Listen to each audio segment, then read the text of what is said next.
Olá, gostaria de iniciar uma nova série chamada Lamentações em Tempos de Isolamento.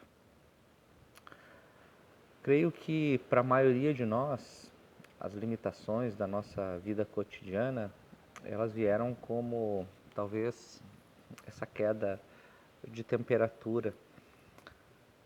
As escolas fecharam, nós não podemos mais ver amigos, parentes, não podemos ir na igreja, passear, ir na praia, sair para jantar, ter outra atividade coletiva. Então nós tentamos nos aquecer. E o que nós fazemos? Nós fizemos algumas atividades em casa, trabalhamos home office, creio que muitos têm feito isso, assistimos televisão, conversamos com amigos, parentes na tela do celular. Talvez tenhamos uma experiência de overdose em rede social. Tentamos achar conforto em espaços muitas vezes restritos, pequenos, limitados, e tentamos inventar o que fazer. Daí de repente a gente abre o noticiário e vê o aumento de mortes, o aumento da contaminação e também as constantes imprevisões do tempo, desse tempo que está aí. Nós não sabemos qual a duração dessa pandemia e nem os desdobramentos dela. Então parece que nós nos esfriamos de novo. Para alguns nós estamos à beira do tédio. Sem dúvida, esses são momentos que surgem perguntas. Naturalmente surgem perguntas. Por que Deus está fazendo isso conosco? Uma punição, um aviso, um sinal? Alguns de nós, talvez mais racionais, ponderam respostas. Olha, é fruto do egoísmo, da indiferença do ser humano.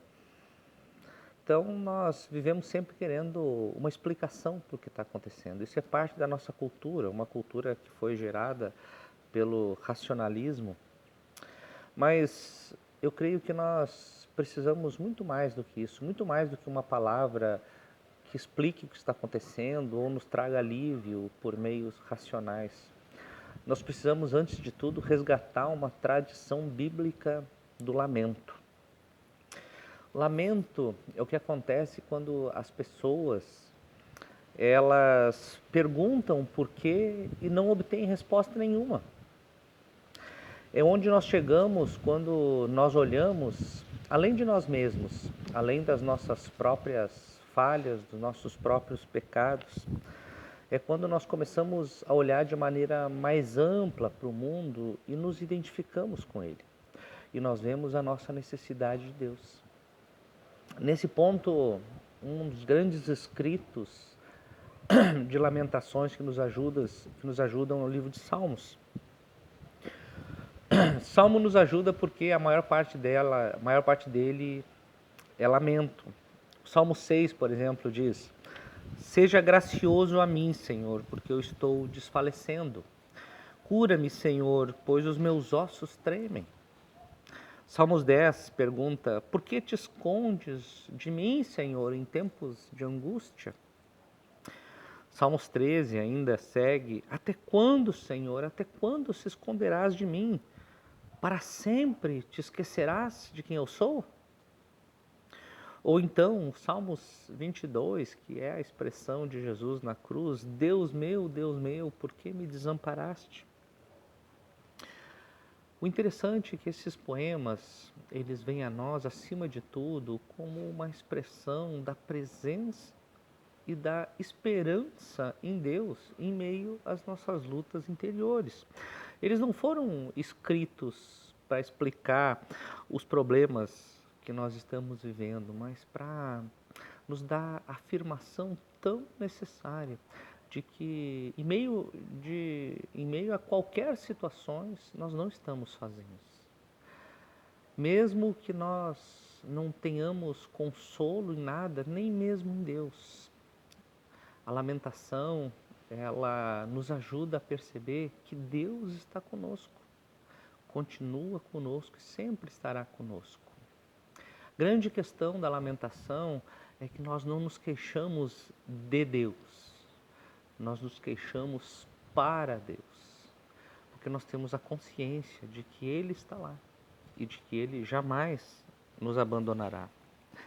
A lamentação, então, é muito mais do que uma catarse, do que um desabafo das nossas tristezas, das nossas frustrações, ou talvez da nossa inabilidade de saber o que está acontecendo, ou o porquê está acontecendo.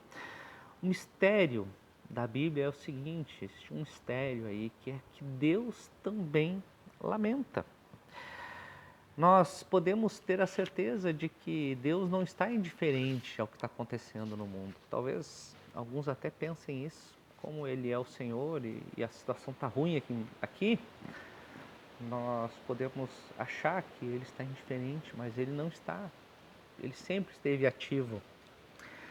Perceba que em Gênesis, na história de Noé, é declarado que Deus, Ele tem luto em seu coração por causa da violência e da maldade do ser humano. A mesma tristeza nós vemos quando o povo de Israel o abandona por falsos deuses, muito bem retratado pelo profeta Jeremias. E quando Deus se tornou ser humano em Jesus, em Lucas 9, é dito que ele olha para Jerusalém e chora, certamente pelos pecados da humanidade, pela situação que estava diante dele. Paulo ainda nos fala uma passagem em Romanos 8 muito interessante. Ele diz assim que o Espírito Santo agoniza dentro de nós com a dor da própria criação. Embora seja possível a gente conjecturar, a gente imaginar explicações sobre o que está acontecendo e o porquê, o fato é que não é parte da vocação cristã poder explicar essas coisas. Na verdade, é parte da vocação não ter habilidade para explicar, mas ao invés disso, lamentar. Como o Espírito Santo lamenta dentro de nós, nós nos tornamos, nesse tempo de isolamento, pequenos santuários, onde Deus habita, onde a presença e o amor de Deus estão presentes. É daí, gente, é dessa presença de Deus dentro de nós, em meio às crises e os lamentos, que as novas possibilidades podem emergir. É daí que vem novos atos de bondade, novas compreensões, até científicas. É daí que vem nova sabedoria para os nossos líderes e nova esperança para o mundo. Pois sabemos que somente Deus a nossa vida tem sentido. Então lamente para Deus e a sua vida vai se organizar em meio ao isolamento. Em nome de Jesus. Amém.